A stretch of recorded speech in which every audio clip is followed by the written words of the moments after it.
Hello, আসসালামু আলাইকুম। Welcome back to my another video and welcome back to my channel. তো আজকে কিন্তু আমি তোমাদের সাথে একটা বেবি ফতুয়ার সহজভাবে সেলাই এবং কাটিং শেয়ার করব। আশা করছি তোমাদের খুবই ভালো লাগবে। আর ভালো লাগলে অবশ্যই লাইক, শেয়ার অ্যান্ড সাবস্ক্রাইব করে চ্যানেলটাকে সাপোর্ট করতে কিন্তু ভুলবা না। আর বেল আইকনটা কিন্তু অবশ্যই প্রেস করে রাখবো পরবর্তী নোটিফিকেশন পাওয়ার জন্য। তো আমি কিন্তু এবার ফতুয়া মেক করার জন্য ফেব্রিকটাকে নিয়েছি। ফেব্রিকটাকে আমি ২ ভাঁজ করে নিয়েছি। ২ ভাঁজ এই যে তোমরা দেখতে পাচ্ছ ফেব্রিকটাকে আমি সমানভাবে কিন্তু একদম প্রেস করে বসিয়ে নিয়েছি। এই যে আমি ২ ভাঁজ করে নিলাম। সামনের অংশটা হচ্ছে খোলা সাইড আর আমি যে সাইডে বসে আছি সেটা হচ্ছে বন্ধ সাইড। তো এখন হচ্ছে আমি খোলা সাইড থেকে এই যে দেখতে পাচ্ছ সামনের অংশটা হচ্ছে খোলা সাইড আর আমি যেখানে বসে আছি সেটা হচ্ছে আমার বন্ধ সাইড। তো এই ভিডিওতে কিন্তু আমি ডিটেলসে সব কিছু A to Z শেয়ার করব। তো আশা করছি তোমাদের ভালো লাগবে। তো আমার এখানে হচ্ছে যে মোট ফেব্রিক আছে 10 ইঞ্চি পরিমাণ। তো তোমরা দেখতে পাচ্ছ আমি ফিতার কোন অংশটা ইউজ করতেছি। তোমরা কিন্তু এই বড় ঘরের যে ইঞ্চি টেপটা সেটা ইউজ করবা। তো এখানে লম্বা আছে হচ্ছে 17 ইঞ্চি। তো আমার সম্পূর্ণ ফেব্রিকটা লাগবে না, তো যতটুকু লাগবে সেটাই আমি ইউজ করব। আর ফতুয়া মেক করতে কিন্তু অবশ্যই হাফ গজ ফেব্রিক নিয়ে নিবা। হাফ গজ ফেব্রিক দিয়ে কিন্তু একটা ছোট বাচ্চাদের ফতুয়া কিন্তু ইজিলি হয়ে যায়। তো আমি এখানে 2 বছরের বাচ্চার জন্য ফতুয়াটা মেক করছি। তোমরা চাইলে কিন্তু তো আমি কিন্তু এখানে 2 নিয়ে নিলাম। তো এখানে গলার জন্য কিন্তু আমি 2 নিয়ে নিচ্ছি। তারপরে এখানে 3 নিয়ে নিব। তোমরা দেখতে পাচ্ছ 2 নেওয়ার পরে কিন্তু আমি এখানে 3 নিচ্ছি। তো আমি কিন্তু মাপটা বন্ধ সাইড থেকে নিচ্ছি। তোমরা কিন্তু বন্ধ সাইড থেকে মাপটা নেওয়ার চেষ্টা করবা। তো তারপরে কিন্তু আমি এখানে বডির মেজারমেন্ট অনুযায়ী কিন্তু এখানে 7 নিয়ে নিচ্ছি। কারণ আমার বেবি ফতুয়ার মাপটা হচ্ছে 11 ইঞ্চি সর্বমোট। তো আমি এখানে 2 পার্ট যেহেতু সেজন্য আমি এখানে 7 নিয়ে নিলাম। সেলাই কাটিং সহ এখানে 1 ইঞ্চি আমি বাড়তি রেখেছি। তো এখানে আর্ম হোলের জন্য আমি নিয়ে নিব 5।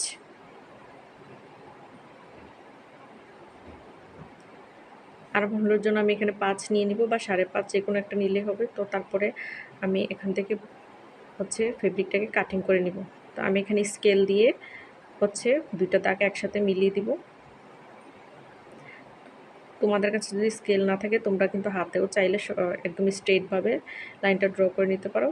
তো আমি বডির মাপটা এখান থেকে আবার দেখে নিচ্ছি। তো আমার বডির মাপটা কিন্তু একদম এক্সাক্ট আছে। আমি 7 নিয়ে নিচ্ছি।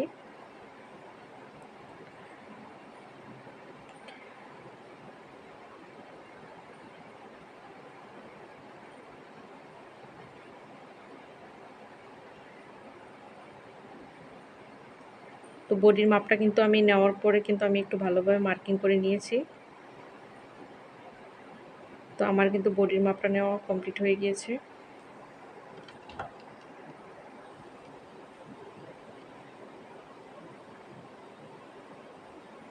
তো বডির মাপটা নেওয়ার পরে আমি এখান থেকে লম্বা কতটুকু নিব সেটা মেজারমেন্ট করব। তো আমি এখানে দেখে নিচ্ছি।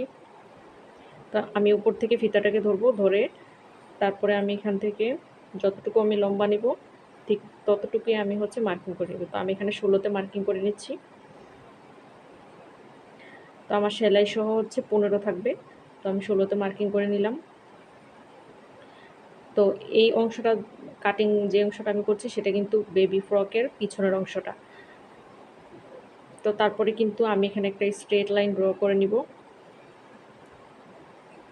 আমি বডির সাইজ অনুযায়ী কিন্তু স্কেল দিয়ে কিন্তু একটা মার্ক করে নিব স্ট্রেটভাবে। তো আমি কিন্তু অবশ্যই এখানে কিন্তু 2 ইঞ্চি বাড়তি রেখেছি সেলাই সহ।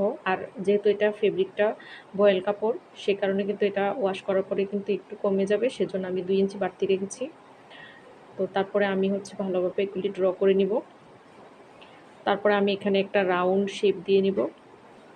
তারপর আমি উপর থেকে কাটিং শুরু করব।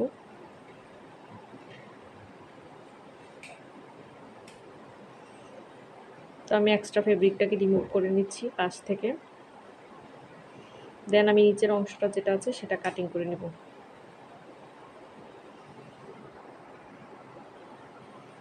এটা কিন্তু আমার পিছনের অংশ ছিল, এবার আমি সামনের পার্ট কাটিং করব। তো সামনের পার্ট কাটিং করার জন্য আমি কিন্তু পিছনের যে পার্টটা সেটা রেখে নিয়ে আসলাম। তো নেওয়ার পরে কিন্তু আমি সেমভাবে কিন্তু উপরের অংশটাকে ধরবো। ধরার পরে কিন্তু আমি যে কাটিংটা করেছি সেটা কিন্তু আর্মহোলের কাটিংটা এখানে সেমভাবে কিন্তু করে নেব, তাহলে কিন্তু খুব ইজি হয়। তো আমি এখানে আর এক্সট্রা করে আর কোনো মেজারমেন্ট করব না। তো আমি লম্বাটা একটু চেক করে নিব, লম্বাটা ঠিকই আছে। এখন আমি হচ্ছে যে কাটিংটা করে নেব। তো এখানে আমি গলার মাপটা নিয়ে নিচ্ছি। গলার মাপের জন্য আমি এখানে 2.5 নিচ্ছি। তো সামনের অংশের গলাটা কিন্তু একটু বড় দিতে হয়, যেহেতু এটা বেবি ফতুয়া, সেজন্য সামনের অংশে কিন্তু বাটন হবে। তো সেজন্য কিন্তু আমি একটু বড় দিব।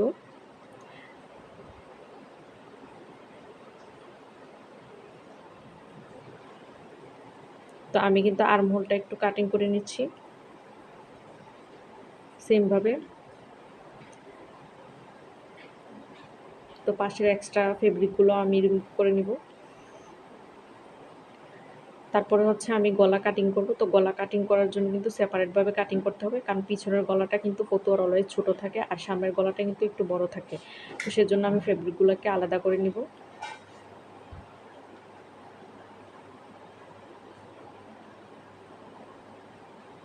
এটা হচ্ছে আমার সামনের অংশের গলা। তো সেজন্য আমি কিন্তু এখানে 2.5 নিচ্ছি। এখানে আমি 2 নিব। 2 নিলে কিন্তু হচ্ছে যে সরি, এখানে আমি 3 নিচ্ছি, কারণ গলাটা একটু বড় নিব সেজন্য। তো 3 নেওয়ার পরে আমি এখান থেকে লম্বালম্বিভাবে হচ্ছে নিব 4। তোমরা চাইলে এখানে 3 ও নিতে পারো। তো আমি এখানে 4 নিচ্ছি। তো তারপরে আমি হচ্ছে এখানে একটা স্ট্রেট লাইন ড্র করে নিব সেমভাবে। আর আমি নিচের অংশটাও দাগ দিয়ে নিব। তারপরে আমি এখানে একটা মার্ক করে দিব, রাউন্ড শেপ দিয়ে নিব। রাউন্ড শেপ দেওয়ার পরে আমি হচ্ছে এটাকে কাটিং করে নিব।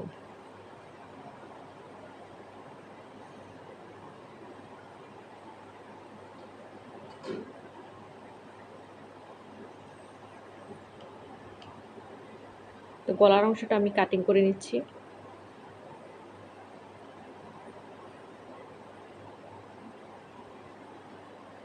তো গলার অংশ আমার কাটিং করা হয়ে গিয়েছে। এটা কিন্তু সামনের অংশ ছিল, আর কাঁধের অংশটা আমি একটু আর করে কেটে নিচ্ছি সেলাইয়ের সুবিধার জন্য।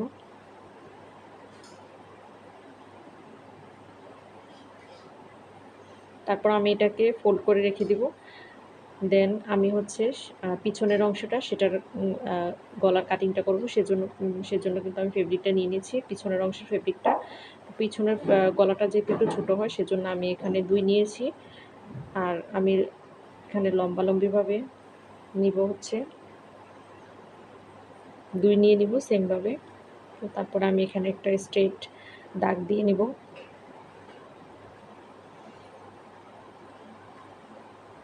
তারপর আমি এখানে একটা রাউন্ড সার্কেলের মতো ড্র করে নিব।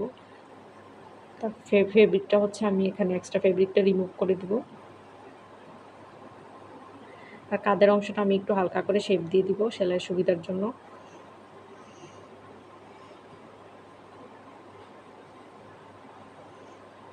এটা ছিল আমার পিছনের অংশের কাটিং,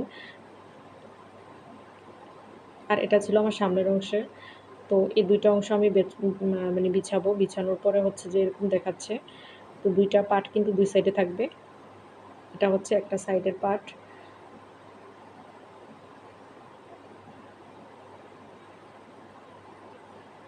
এটা হচ্ছে অপর সাইডের যে পার্টটা সেটা। তো মাঝখানের অংশগুলো কিন্তু আমি সেলাই করে নিব বাটন লাগানোর জন্য।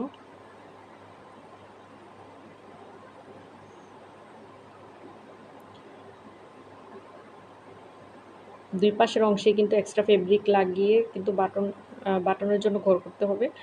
তো সেজন্য কিন্তু আমি ফেব্রিকটাকে সেমভাবে কিন্তু রাখবো একটার উপর আরেকটা। তো আমার মেজারমেন্টটা ঠিক আছে। এখন আমি হচ্ছে সেলাই শুরু করব।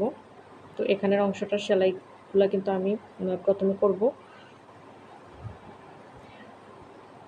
তো সেলাই করার জন্য হচ্ছে আমি একটা পার্ট নিয়ে নিব সামনের অংশের।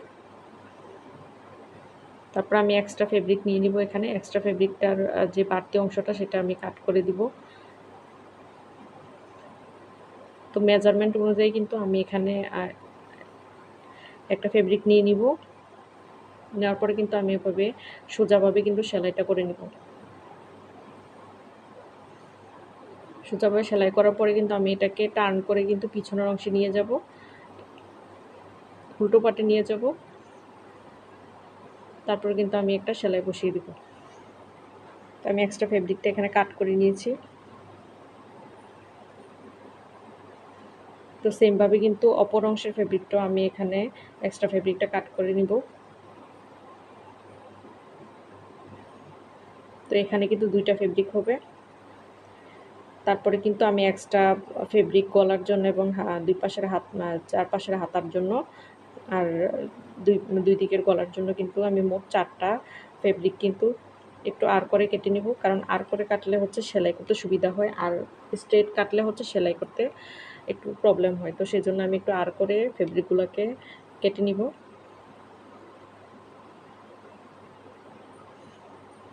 এই ফেব্রিকগুলো কিন্তু অবশ্যই একটু মোটা করে কাটতে হবে, কারণ এগুলি হচ্ছে গলা এবং হাতার অংশে যাবে, আর এগুলোকে কিন্তু ফোল্ড করে পিছনের অংশে নিতে হবে। সেই জন্য কিন্তু এগুলোকে একটু মোটা করে কাটতে হবে। তা আমি এখানে কিন্তু মোট 4টা ফেব্রিক হচ্ছে মোট 6টা ফেব্রিক হচ্ছে আমি এখানে কাট করে নিয়েছি। গলার অংশে 2টা আর হাতার জন্য হচ্ছে 4টা।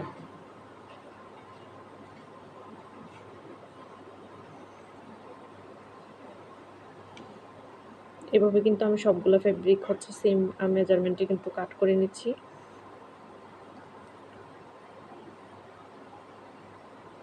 তো আমার ফেব্রিকগুলো কিন্তু কাট করা হয়ে গিয়েছে।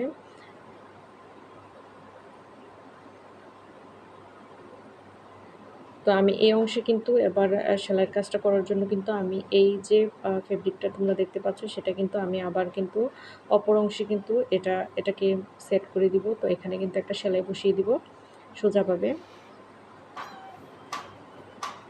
সোজা অংশে কিন্তু সেলাইটা বসানোর পরে আমি কিন্তু এটাকে উল্টা করে নিব, নিয়ে কিন্তু এখানে আরেকটা সেলাই কিন্তু আমি বসিয়ে দিব।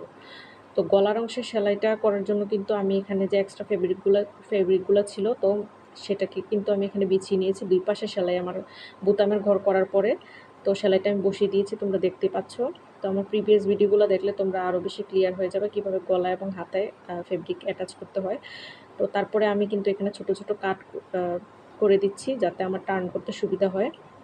তো আমি তারপরে উল্টিয়ে হচ্ছে পিছনের যে উল্টো পাট আছে সেখানে নিব ফেব্রিকটাকে। যেভাবে কিন্তু আমি পিছনের অংশে নিয়ে যাব, নিয়ে কিন্তু 2টা ভাঁজ দিয়ে কিন্তু সেলাইটা বসিয়ে দেবো, তাহলে কিন্তু আর এক্সট্রা হাতের সেলাইটা করতে হচ্ছে না।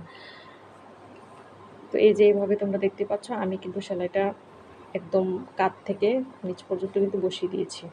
এই যে বসিয়ে দিয়েছি। তো চাইলে কিন্তু তোমরা এক্সট্রা আরেকটা সেলাইও দিতে পারো। আমি এখানে ডাবল সেলাই ইউজ করেছি, তোমরা চাইলে কিন্তু জাস্ট একটা সেলাই দিয়েও কিন্তু এটাকে অ্যাটাচ করে দিতে পারো। এই যে পিছনের অংশে কিন্তু আমি ডাবল ভাঁজ দিয়েছি যাতে কিন্তু আমার এক্সট্রা করে আর হাতের সেলাইটা দিতে না হয় সেজন্য। তো আমি হাতার অংশ কিন্তু সেমভাবে ফেব্রিকটা অ্যাটাচ করে দেবো। তো আমি অ্যাটাচ করে নেওয়ার পরে তোমরা দেখতে পাচ্ছ আমি এখানে আয়রন করে নিচ্ছি। আয়রন দিয়ে কিন্তু প্রেস করলে হাতার অংশের সেলাইগুলা আর হচ্ছে গলার সেলাইগুলা কিন্তু একদম মিশে যাবে, কারণ এখানে যেহেতু আমি এক্সট্রা করে মানে হাতা লাগাবো না সেজন্য। তো তোমরা দেখতে পাচ্ছ এবার আমি হচ্ছে 2টা অংশের যে সোজা পাটটা রাখবো প্রথমে পিছনের অংশের, তারপরে সামনের অংশের উল্টো পাটটা কিন্তু এটার উপরে রাখবো। তোমরা দেখতে পাচ্ছ আমি কিভাবে রেখেছি। 2টা সোজা পাট কিন্তু ভিতরের অংশে থাকবে আর একটা উল্টা পাট কিন্তু উপরের অংশে থাকবে। তো আমি পিছনের অংশের সোজা পাটের উপরে আর সামনের অংশের উল্টো পাট রেখেছি। তো রাখার পরে আমি হচ্ছে কাঁধের সেলাইটা বসিয়ে দিব। তো কাঁধে অবশ্যই কিন্তু ডাবল সেলাই ইউজ করতে হবে, কারণ কাঁধের ভিতরে কিন্তু প্রেশারটা একটু বেশি পড়ে। আর সাইডের সেলাইটাও আমি কিন্তু সেমভাবে দিয়ে নিব, বডির সেলাইটা দিয়ে নিব। 2 সাইডের বডির সেলাইটা কিন্তু সেমভাবে দিয়ে নিতে হবে।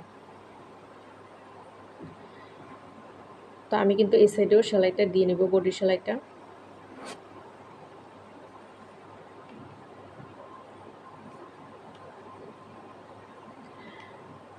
তো আমি কিন্তু 2 পাশে সেলাইটা দিয়ে নিয়েছি, তোমরা দেখতে পাচ্ছ যে আমার কিন্তু 2 পাশে সেলাইটা কমপ্লিট হয়ে গিয়েছে। এবার কিন্তু আমি সোজা করে নিয়েছি। সোজা করার পরে নিচের যে এক্সট্রা ফেব্রিকগুলো সেগুলো কিন্তু আমি কাট করে নিয়েছি। তো নেওয়ার পরে আমি ফোল্ড করে কিন্তু এভাবে সেলাইটা বসিয়ে দিয়েছি।